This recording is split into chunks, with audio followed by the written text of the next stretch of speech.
दिनांक 7 नवंबर 2022 को नया गांव रूपबास तहसील जरावतपुर राजस्थान से लिया गया ये सूर्योदय का प्राचीन चित्र।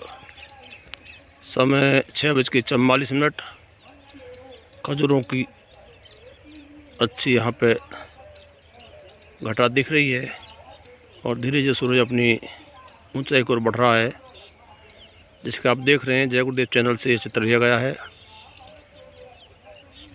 जय गुरुदेव। अर्थात अज्ञान से ज्ञान में लाने वाली शक्ति का नाम है गुरु,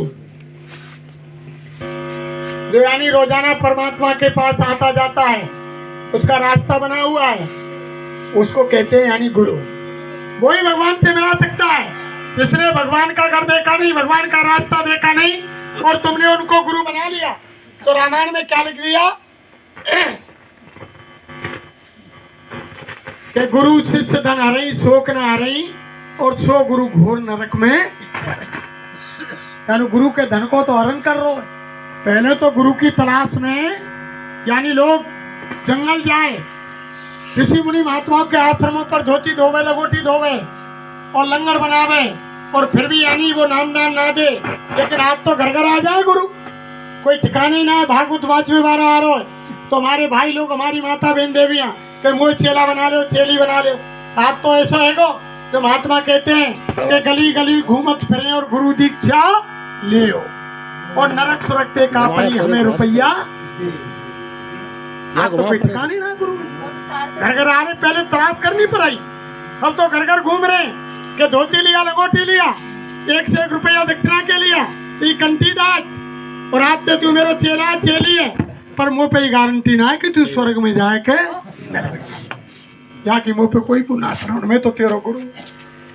तो महात्मा क्या कहते हैं कि अंधो गुरु और भैरव चेला और 2 नरक में ठेलम। अंधो गुरु अजगर बने और 184 में जाए, और शिष्य सभी चेटी बने तो नोच नोच के। एक बार गुरु नानक साहब अपने शिष्यों के साथ जंगल जा रहे थे। रास्ते में एक अजगर पड़ा हुआ था प्रेमी, किसी बाण से चोट लग गई, उसके अंदर से खून निकल रहे थे, हजारों चींटियां उसको खा रही थी, वो छटपटा रहा था। तो गुरु नानक जैसे निकले तो शिष्यों ने पूछा कि गुरु महाराज ठहरो ठहरो, ये कौन से कर्म का बदला है? ये बेचारा सर्प छटपटा रहा है और हजारों लाखों चींटियां इसको खा रही है। तब गुरु नानक साहब बोले, अरे बच्चा छोड़ो, तुम्हें इससे क्या लेना देना? कि नहीं नहीं गुरु महाराज बताओ। तब नानक देव ने कहा, अरे बच्चा देखो, इसने पहले जन्म में ये सर्प भी इंसान था और ये चींटी भी इंसान थी, ये भी मनुष्य थे और ये भी मनुष्य था। इसने झूठ मूठ का गुरु बनने का काम किया, इन इंसानों का जीवन बर्बाद किया। अब ये इसको नोच नोच के खा रहे हैं। 2 नरक में पहुंच गए, यानी गुरु गए और शिष्य हो गए। अब ये कह रहे कि तेने हमारी जिंदगी क्यों बर्बाद करी, अब नोच नोच के आए खाए। तभी तो कहा कि अंधो गुरु अजगर बने और 184 में जाए और शिष्य सभी चेटी बने तो नोच नोच के खाए। ये बदला देना पड़ेगा।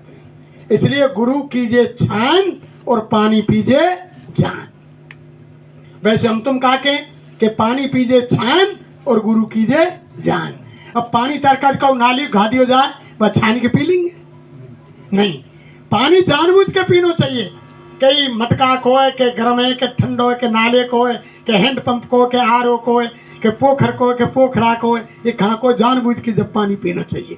और गुरु छानबीन करके करना चाहिए कि यानी मालिक के पास जाता है या नहीं जाता है, इसके पास यानी कोई ज्ञान है या नहीं है। तुमने तो चौपाई रामायण में पढ़ रही, रामायण कहीं बच रही कि गुरु बिन भवन तरह न कोई, जो ब्रंश शंकर सम हुई। बिना गुरु के कल्याण नहीं है। ब्रह्मा अगर शंकर भगवान के समान उसमें ताकत आ जाए कि आग को पलक फिरे, इतनी देर में सारी सृष्टि की रचना और इतनी देर में सारी सृष्टि का संहार, इतनी ताकत हो तो ऑटोमेटिक आ जाए, फिर भी बिना गुरु के मुक्ति नहीं।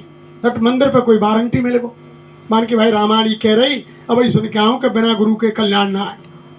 महात्माओं के पापी मुझको ना मिले, यानी नगरा मुझको ना मिले, पापी मिले 1000 और 1 नगरे के शीश पे लग पापी इनको। संत महात्माओं ने कहा कि पापी 1000 मिल जाएं लेकिन नगरा नहीं होना चाहिए। अगर उसका गुरु नहीं है तो कुछ नहीं। तब माँ ने सोची कि गुरु बना लो।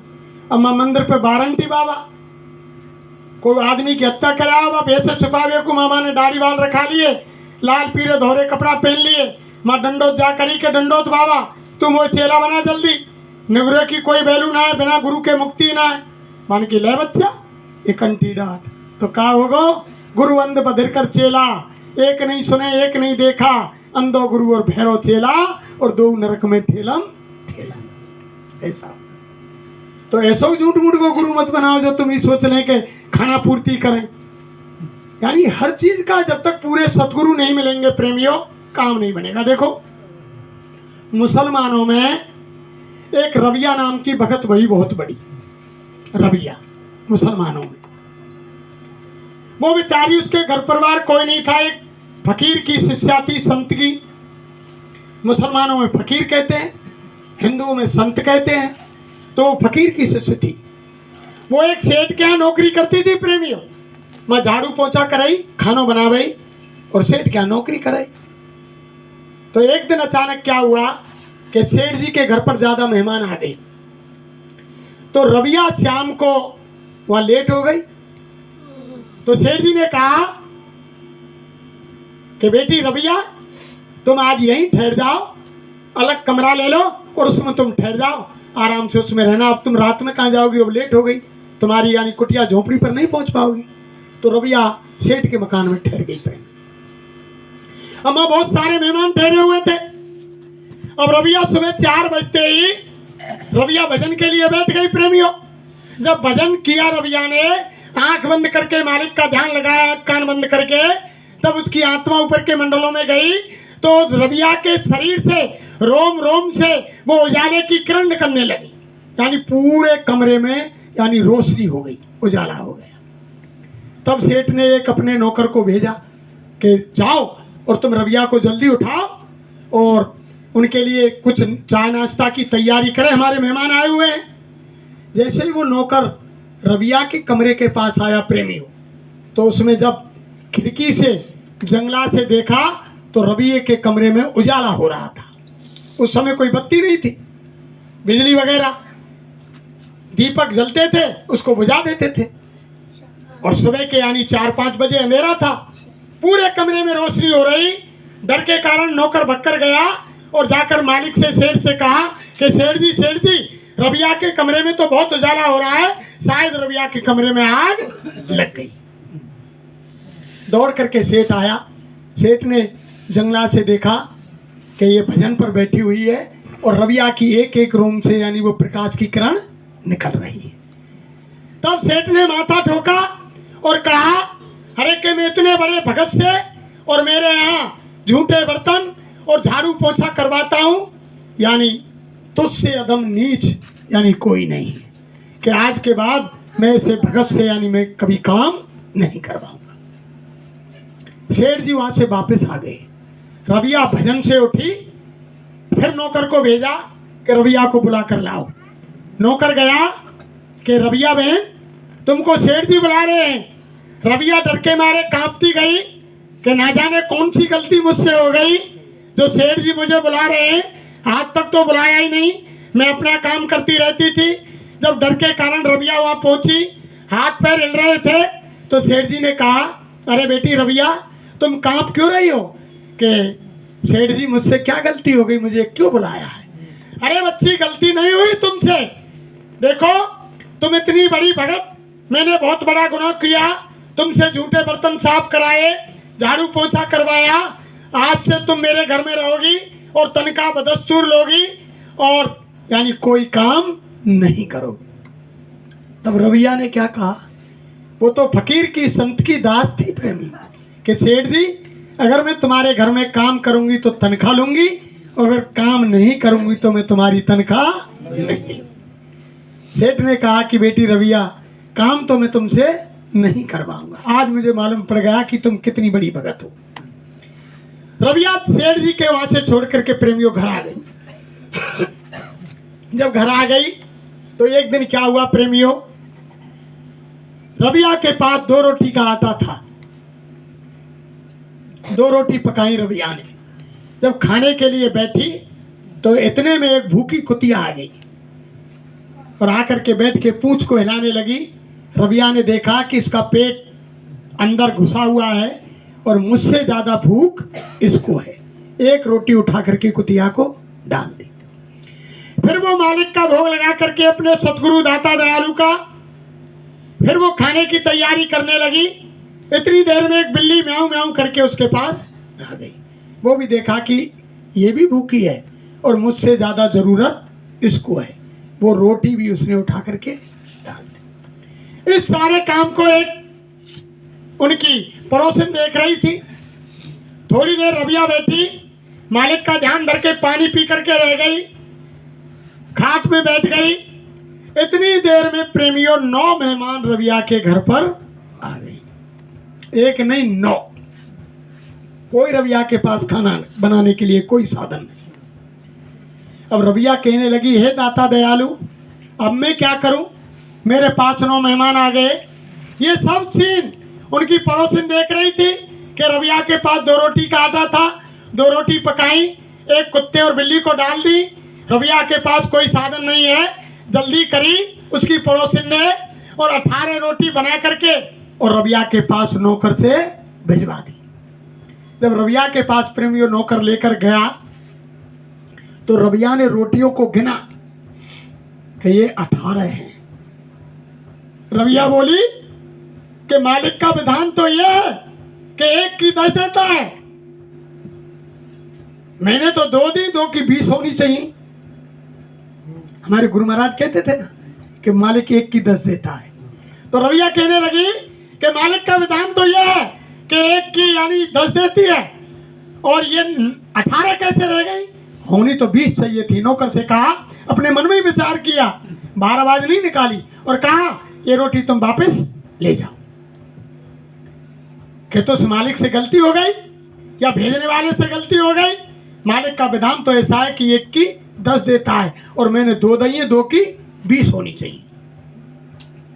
अब वो वापस लेके नौकर पहुंचो। अब वो बोली पड़ोसन के रोटी ने वापस क्यों लाया? कि मालिक, उन्होंने रबिया ने रोटी गिनी और गिन करके वो वापस दे दी।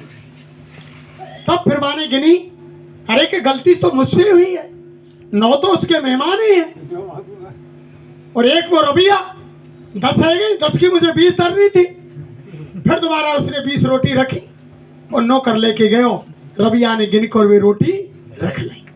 जब रोटी रख ली प्रेमियों, वो मेहमान सारा सीन देख रहे थे। जब भोजन परोसो तो मेहमान कहने लगे कि भक्त रबिया, जब पहले रोटी आई तुमने क्यों वापस कर दी और दोबारा आई तुमने गिन कर क्यों रख ली?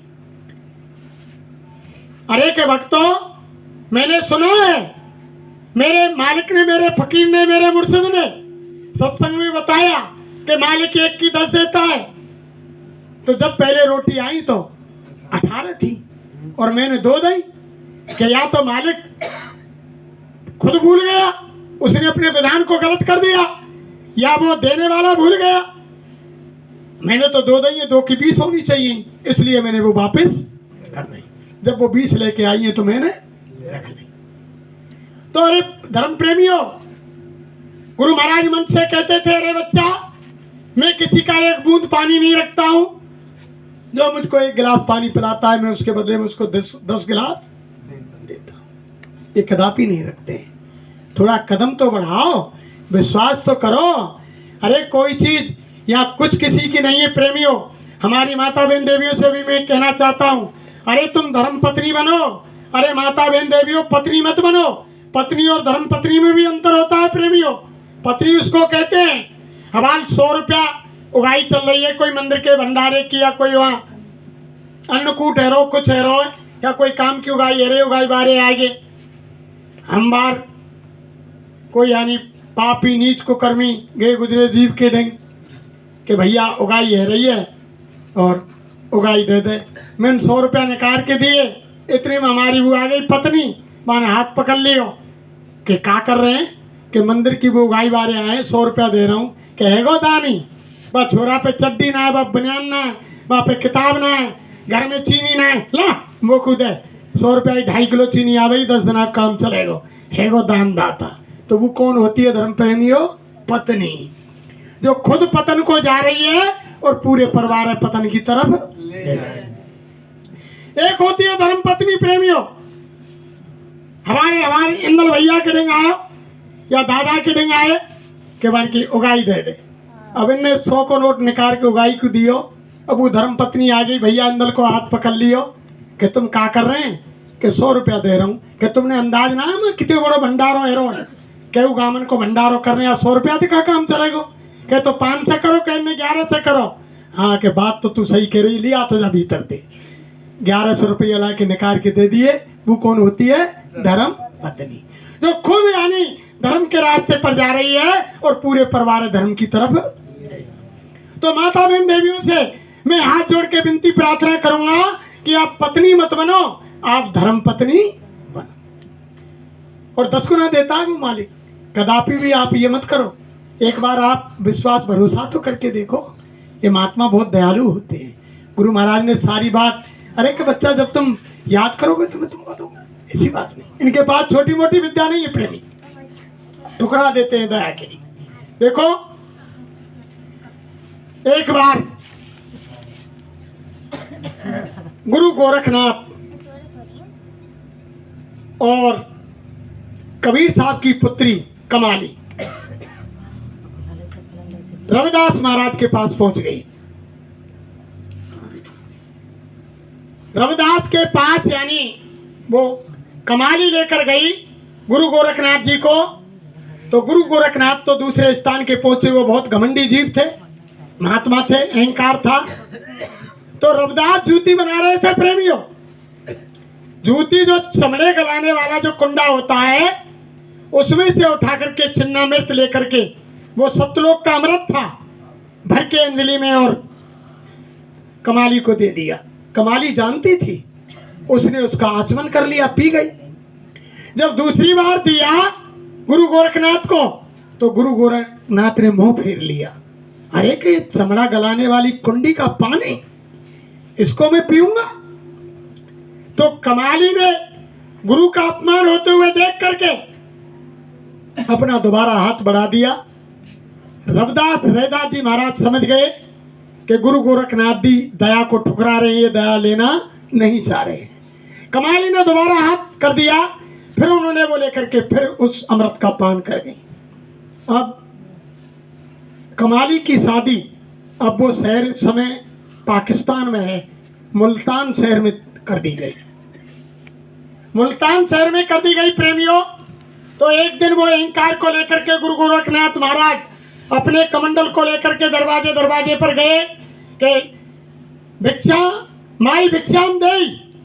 अब कोई भिक्षा लेके आवे, वह कमंडल में रखे, सारी भिक्षा खत्म, उड़ जाएगी। जब वो गुरु गोरखनाथ के हो, ऐसा है कोई जो हमारे कमंडल को भरे? पहले भारत में था, अब घूमते घूमते घूमते घूमते बाई के दरवाजे पर पहुंच गए कमाली के गुरु गोरखनाथ मुल्तान शहर में। मुल्तान शहर में पहुंच गए और वहां जाकर के मुल्तान में पहुंचे तो जाकर के वो आवाज लगाई कि है कोई माई का लाल जो हमारी भिक्षा से हमारे कमंडल को भरे। अब ये बात जब कमाली ने सुनी, वो तो बहुत बड़ी भक्त थी, वो भजन ध्यान करती थी, उसने खाना तो खा लिया, बर्तन साफ कर दिए, अब माने है तो कुछ ही नहीं है। जब उन्होंने उस हांडी को देखा तो उसमें बाकी एक चावल लगा हुआ था प्रेमियों, एक चावल मात्र। एक चावल को लेकर के आई और गुरु गोरखनाथ के कमंडल में जैसे डालना चाहती थी। गुरु गोरखनाथ ने मन में विचार किया, अरे लोगों ने भर भर के थाली इसके अंदर डाला और उससे यानी मेरा कमंडल नहीं भरा, और ये बच्ची एक चावल लेके आई है, क्या मेरे कमंडल को भरेगी? जैसे ही वो कमंडल में डाला तो कमंडल यानी लबालब हो गया, भर गया। अरे मन की ये विद्या तुमने कहां से प्राप्त की है? गुरु गोरखनाथ कहने लगे कि ये विद्या तुमने कहां से प्राप्त की है? तो कमाली ने बताया, अरे कि गुरु गोरखनाथ जी तुम भूल गए, जिस समय हम और आप रविदास महाराज के पास गए, तुमने उनकी दया को ठुकरा दिया। वो अमृत पान सतलोक का तुमने चमड़े का पानी समझ करके नहीं लिया, आप भूल गए। अरे कि तुम कमाली हो? कि हाँ गुरु गोरखनाथ में कमाली हूं। दौड़ करके गुरु गोरखनाथ फिर रविदास के पास आए कि महाराज मुझसे गलती हो गई, मुझसे भूल हो गई, वो पानी अब मुझे दे दीजिए। तब रविदास ने क्या कहा, अरे गुरु गोरखनाथ जी, वो पानी तो बह मुल्तान गए। माई की जबई की चर्चा के वो कोई बात पे कह दे ना कि अब का दे रहे हो, बह पानी मुल्तान गए। तब रविदास ने कहा कि गुरु गोरखनाथ जी, वो पानी तो जो मैं तुमको देना चाहता था वो तो मुल्तान शहर में, यानी उसने पी लिया कमाली ने 2 बार, वो तो मुल्तान शहर बह करके पहुंच गया। तो महापुरुषों की ऐसी दया होती है प्रेमी, छोटी मोटी दया नहीं होती है। हम आप ठुकरा देते हैं, नहीं समझ पाते हैं, और हम आप घर गृहस्थ में फंस करके महात्मा कहते हैं कि मिले मिलाए बे मिले, और जिनके पहले मेल और बिना मेल मिलते नहीं, ये कर्मन के। अरे माता बहन देवियों बुजुर्गों, घर में बच्चा वही जन्म लेगा जिसके लेन देन का कर्जा है, घर में वही बच्ची जन्म लेगी जिसके लेन देन का कर्जा है, घर में वही बच्ची बाहर से बहू बन के आएगी जिसके लेन देन का कर्जा है। हमारी बच्ची उसी घर में बहू बन के जाएगी जहाँ उसके लेन देन का कर्जा है। ये संसार प्रेमियों चुकने और चुकाने का है, या कोई किसी का नहीं है। यानी इंसान दुनिया से चला जाता है जब औरत सीमित रहती है मकान तक, जब उसका यानी संसारिक पति खत्म हो जाए तो दरवाजे से बाहर थोड़ी निकले।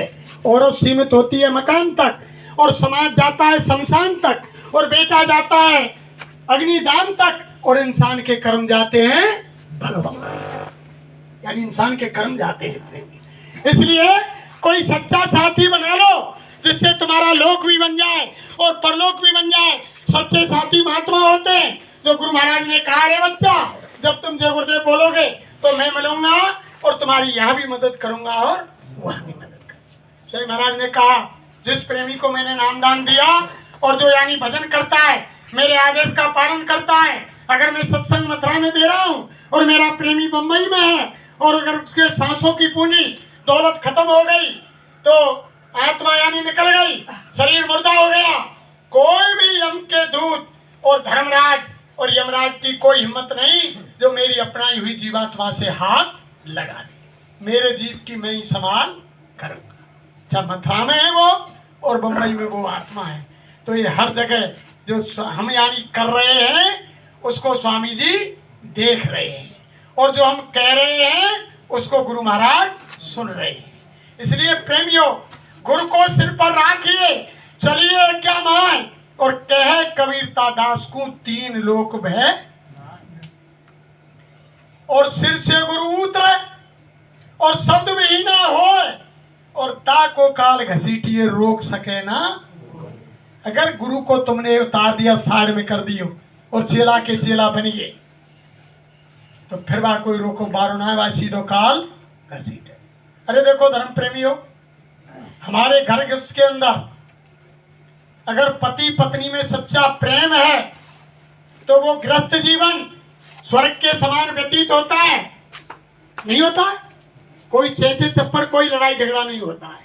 लेकिन अचानक दोनों पति पत्नी के प्यार के बीच में तीसरा पुरुष या कोई तीसरी महिला आ जाए और उनको मालूम पड़ जाए तो कितनी दरार हो जाती है कि एक दूसरे की शक्ल देखना पसंद नहीं करते। तो गुरु महाराज ने कहा, ये यानी पति पत्नी का संसार का प्यार, इससे लाखों गुना बड़ा शिष्य और गुरु का प्रेम होता है प्रेमी, क्योंकि वो हमारी आत्मा के सच्चे पति कौन है? सतगुरु। आत्मा की शादी किसके साथ हुई? सतगुरु के साथ। जितने भी हमारे भाई बैठे हैं, जितनी हमारी माता बहन देवियां बैठी हैं, सबकी आत्मा नारी रूप है प्रेमियों। संसार में तो इनके पति पुरुष ये होते हैं, लेकिन आत्मा के सच्चे मालिक, सच्चे पति सतगुरु होते हैं, इनके साथ शादी होती है। अगर तुमने इनको छोड़ करके और तीसरे को बीच में खड़ा कर लिया तो तुम कभी भी पतिव्रता नहीं कहलाओ। तुम्हारा पतिव्रत धर्म नष्ट हो जाएगा, तुम्हारा सारा परमार्थ बिगड़ जाएगा। तभी तो गुरु महाराज ने कहा, अरे बच्चा, तुम्हारे बीच में और मेरे बीच में किसी तीसरे को खड़ा मत करना, तुम मेरी तरफ देखना, मैं तुम्हारी तरफ देखूं। अगर तुमने बीच में तीसरे को खड़ा कर दिया तो बच्चा तुम्हारा परमार्थ खत्म हो जाएगा। अब वो से चेला के चेला बनना भाई, ये तो गुरु महाराज छटनी को दौड़ चल लो, छटनी है रही है, छटनी होगी फिर क्या होगी, चटनी होगी। और जब वो मामला बनेगा प्रेमी, तो गुरु महाराज ने तो पहले ही कहा, जब गुरु महाराज 21 महीने के बाद जेल से जब बाहर आए साईं महाराज, पहला सत्संग बाराबंकी जिले में किया। बाराबंकी जिले के सबसे ज्यादा प्रेमी जेल में गुरु महाराज के साथ गए। और देखो महात्मा किसी का उदाहरण नहीं रखते। देखा आपने, जो प्रेमी गुरु महाराज के साथ जेल गए, जब गुरु महाराज ने ये आवाज लगाई कि नसबंदी और गर्भपात ये पाप है, इसी के कारण गुरु महाराज को जेल में डाल दिया। और जब पुलिस पकड़वे आई तो हमारे जय गुरुदेव बारेन ने, जिनके मकानन पर जय गुरुदेव लिख रही, झंडा टंग रहे, पुलिस के डरते बाबा जी की तस्वीर छुपा दी, झंडा उतार दिए और घिस के वो नाम मिटा दिए कि हम जय गुरुदेव के चेला ना है। और जो जेल में गए गुरु महाराज के साथ, गुरु महाराज ने कहा, अरे बहुत सी माता बहन देवियों ने जेल के अंदर देवकी की तरह बच्चों को जन्म दिया, जेल में बहुत बच्चा पैदा हुए। और जो गुरु महाराज के साथ जेल में गए, उनने भरोसा किया, आज उनको 22 हजार रुपया महीना तनख्वाह मिल रही, सरकार दे रही है। आज जो जेल में गुरु महाराज के साथ गए, ये तो यानी छोटे मोटे खिलाड़ी ना है, बहुत तगड़े महात्मा बहुत बड़े खिलाड़ी होते हैं। तो बाराबंकी में सत्संग दिया गुरु महाराज ने, तब कहा, अरे बच्चे बच्चियों, इस इमरजेंसी में तो तुम धोखा खा गए। साईं महाराज मन से बोले, इस इमरजेंसी में तो तुम धोखा खा गए। धोखो कैसे खाइए? बहुत से ने जय गुरुदेव नाम मिटा दियो, झंडा उतार दियो, तस्वीर छुपा दें जेल के डरते, और बाबा जी के संग नहीं गए कि हम जय गुरुदेव बारे ना। तो साईं महाराज बोले कि तुम इस इमरजेंसी में तो धोखा खा गए, लेकिन भविष्य में इससे भी बड़ी इमरजेंसी आने वाली है, उसमें तुम बच्चा धोखा मत खा जाए। अब ये इमरजेंसी तो चल रही है प्रेमी, अगर इसमें धोखा खा गए तो फिर कोई ठिकाना नहीं है प्रेमी। इसलिए सतगुर कहे करो तुम सोई, और मन के कहे चलो मत कोई। मन लोभी मन लालची, और मन चंचल मन चोर, और मन के मते न चालिए पलक पलक में। और ये तो यानी रंग बदलेगा प्रेमी। इसलिए इनके वचनों पर तभी गुरु महाराज ने मन से कहा, अरे बच्चे बच्चियों, मेरे वचनों को और तुम्हारे यानी अंदर मन के अंदर धागे में यानी पिरो लेना, एक एक वचन को समय समय पर याद करना, और अगर तुम मेरे वचन को भूल गए तो तुम धोखा खा जाओगे और फंस जाओगे। तो गुरु महाराज के वचनों को याद करो। गुरु महाराज ने क्या कहा कि मैं कोई, साईं महाराज मन से बोले, अरे बच्चा मैं महात्मा गांधी नहीं, महात्मा गांधी तो राजनीतिक थे इसलिए वो धोखा खा गए, मैं कोई राजनीतिक नहीं, मैं सच्चा अध्यात्मवादी हूँ, और मैं कदापि धोखा खाने वाला नहीं। महात्मा गांधी को तो गोली से उड़ा दिया, लेकिन मेरे नाम की कोई गोली, तीर तलवार हथगोला बम गोला बारूद गोला एटम बम मेरे नाम का नहीं बना है, जो धरती पर कोई मुझे मार दे। अगर परिवर्तन आने में देरी हुई और मेरी जरूरत पड़ी तो मैं 400 वर्ष तक यहाँ रहूंगा। क्या साईं महाराज ने नहीं कहा? ये हम कभी तो ये मानते थे कि ये यानी युग परिवर्तक संत हैं, परम संत हैं, अनामी हैं, और आज यानी कह रहे कि बाबा जी चले गो। क्या साधारण आदमी थे बाबा जी? जब तो मैंने भगवान माने, लेकिन 4 दिना में भूल गए कि भगवान चले गो, भगवान ऐसे चले जाएंगे। अरे उनको किसी से आदेश थोड़ी लेना पड़ेगा।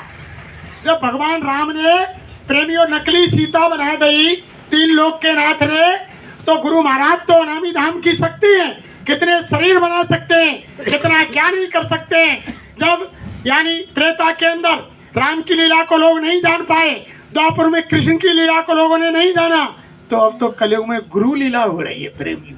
गुरु की लीला को समझना बहुत बड़ी मुश्किल की बात है, गुरु का खेल है, इसको आप नहीं समझेंगे। तो इसलिए उन्हें किसी से आदेश नहीं लेना है कि हम जाएं, हम आए, वो मर्जी आवे जब जा सकते हैं और मर्जी आवे जब आ सकते हैं, क्योंकि वो शहंशाहों के शहंशाह नामी धाम की शक्ति है। और गुरु महाराज ने सारी बात कही कि भाई चौथे यज्ञ की घोषणा हम करेंगे, और जब यज्ञ के बाद हम 4 बड़े बड़े मंच लगाएंगे, और मंचों पर जाके चारों दिशाओं में हम कहेंगे, अरे बच्चे बच्चियों, जो हमने वादा किए वो पूरे हुए। जब आम जनता दोनों हाथ उठाकर कहेगी कि हाँ गुरु महाराज, जो जो तुमने वादे किए वो पूरे हुए। तब स्वामी महाराज बोले कि जब हम कोई जाने की सोचेंगे, कोई हम ऐसे जाने वाले हैं। ये गुरु महाराज के वचन है और हम तुम कह रहे हैं कि बाबा जी चले गए। इसलिए प्रेमियों, विश्वास करो सारे काम होंगे। गुरु महाराज यानी मौजूद हैं, लेकिन समय से सामने आएंगे। ऐसा नहीं कि जब महापुरुष सामने होते हैं, गुरु महाराज जी मन से बोले, उस समय काल और कुदरत काम नहीं करती है। जब महात्मा पर्दे के पीछे हो जाते हैं, जब काल और कुदरत काम करती है। गुरु महाराज पीछे को छुप के पर्दा के, और काल कुदरत अपनो काम कर रही है। एक कोरोना ने हिंदुस्तान नहीं सारा विश्व तबाह कर दियो, सब प्यार मोहब्बत खत्म कर दी। हाँ, अब आगो समापन की तरफ आएगा। एक कोरोना ने सारी हालत खराब कर दी और गुरु महाराज कह रहे कि ये तो एक टेलर हो। अभी तो बीमारी की तो आंधी आ रही है, तुमने बीमारी कहाँ देखी भाई? एक बीमारी ने, कोरोना की ने, तुम्हारा ही मकान है, तुम्हारा ही घर है, तुम्हारी छत है, तुम्हारा ही गिरारो है, और यानी कोई मरीज तुम्हारे गांव में निकल आए हो तो आके पुलिस ने ऐसी चौकी डाल दी, बैरियर लगा दिए कि तुम तुम्हारी घर की छत पे ना घूम सके और घर से बाहर ना निकल सके, तुम्हारे पैसा बैंक में और तुम पैसा न निकाल के ना ला सके, और तुम्हारा ही बाजार है, बाजार से सामान खरीद के ना ला सके। जब एक बीमारी ने ऐसी हालत खराब कर दी, जब हजारों बीमारी इनकी आंधी आवेगी प्रेमियों, तब क्या होगा? तभी तो गुरु महाराज कह रहे हैं कि कहीं जय गुरुदेव पुकार, जमाना बदलेगा, प्रजा बहुत मरेगी जग में, लाशें पड़ी सड़ेंगी घर घर में, उठाने वाले मिलेंगे ना यार, जमाना बदलेगा। स्वामी महाराज ने कहा कि पहले समय में त्रेता में एक रावण था तो एक राम को आना पड़ा और वो युद्ध मैदान में हुआ, और द्वापर के अंदर एक कंस और एक दुर्योधन था तो भगवान कृष्ण को एक को आना पड़ा, और महाभारत मैदान में हुआ। अब तो घर घर में रावण कंस की प्रवृत्ति हो गई, घर घर में रावण कंस हो गए। अब इतने राम और इतने कृष्ण कहाँ से आएंगे? तो गुरु महाराज बोले कि जो अब का महाभारत होगा वो यानी किसी मैदान में नहीं होगा, वो महाभारत कहाँ होगा? घर घर में होगा, आंगन आंगन में होगा। तभी तो कहिए कि लाशें पड़ी सड़ेंगी घर घर में, उठाने वाले मिलेंगे ना यार, जमाना बदलेगा। वो ऐसा समय आ रहा है, ऐसा परिवर्तन होगा। गुरु महाराज ने कहा कि लोगों के दिल दिमाग में नहीं है, लोग सोच भी नहीं सकते कि रात को सोएंगे जब कुछ और सुबह जगेंगे जब कुछ। जब लोगों के होश आएंगे कि ये कहाँ है वो। अभी तो बहुत से कह दें अरे अरे जय गुरुदेव बारे पागल हैं, वैसे ही डोले रोजीना के बाबा जी का कहना है और शाकाहारी रहना है, और फिर मत कहना हमें बचाओ, और अभी समय है बचना चाहो, मरी मूसरी ना है और रात दिन पुकार दे रहे हैं। लेकिन जब लोग सामने, जब समय आ जाएगा, जब लोगों को होश आएगा, अरे ये महात्मा बचा रहे हैं प्रेम। स्वामी महाराज ने कहा वो हमारे तुम्हारे कार्यकलापों से, वो भगवान, वो कुदरत माँ डंडा लेकर तैयार खड़ी है, वो इधर से इधर डंडा घुमाएगी, इधर से इधर घुमाएगी, 3 मिनट में सबकी अकल ठिकाने कर दी। वो तो ये रोके हुए हैं, क्यों? कि मनुष्य शरीर फिर नहीं मिलेगा प्रेमियों, ये जानते हैं। गुरु महाराज मन से बोले कि मेरी कोई शादी नहीं हुई, संसारिक दृष्टि से मेरा कोई बच्चा बच्ची नहीं है, लेकिन आध्यात्मिक दृष्टि से, ज्ञान दृष्टि से जितने बच्चे बच्चियां बैठे हैं, लाखों की भीड़ थी आश्रम पर। गुरु महाराज ने कहा ये ज्ञान दृष्टि से सब मेरे बच्चे बच्चियां हैं, मैं इनको दुखी देखना नहीं चाहता। स्वयं ये महात्मा जानते हैं कि मनुष्य शरीर नहीं मिलेगा। अगर गधा घोड़ा मुर्गा सुअर भैंसा बना दिए तो क्या कहोगे? भैंसा बना दिए, बुखार आ रहा है, भूख लग रही है, प्यास लग रही है, मालिक ने गाड़ी में जोड़ दिए, 20 मिनट में ऊपर से लाद दिया, तुम कह नहीं सकते कि मुझे बुखार है, भूख है, प्यासा हूँ, आज मुझे गाड़ी में मत जोड़े। यानी जबरन गाड़ी में जुड़ना पड़ेगा, ऊपर से कर्मों का डंडा पड़ेगा और जबरदस्ती गाड़ी में चलना पड़ेगा। इसलिए महात्मा जानते हैं कि मनुष्य शरीर चला गया तो फिर यानी ये मिलने वाला नहीं, इसलिए भजन के लिए दिया, भजन कर लो, यानी समय निकाल के भजन कर लो। जिन भाई बहनों ने नामदान ले रखा है वो नामदान के द्वारा करें, और जिन्होंने नामदान नहीं लिया, ये कलयुग का जीता जागता नाम जय गुरुदेव है, इसमें पूरा पावर है। आज शाम कोई संकल्प लो, आज जैसे शरीर रक्षा के लिए सुबह दोपहर शाम 3 समय भोजन करते हैं, आत्मा की रक्षा के लिए, यानी आत्मा का भोजन, भगवान का भजन, भगवान का चिंतन, भगवान का ध्यान। आज से संकल्प है मालिक के दरबार में कि हम जैसे शरीर रक्षा के लिए 3 समय भोजन करते हैं, नागा नहीं करते हैं, ऐसे हमें आत्मा के यानी भोजन के लिए भजन करना है। आज संकल्प लें और रोजाना भजन करें, हाथ में बैठ के, लेट के, जमीन पर, कुर्सी पर, जैसे आपको सुविधा हो। और जय गुरुदेव नाम के अंदर पूरा पावर है।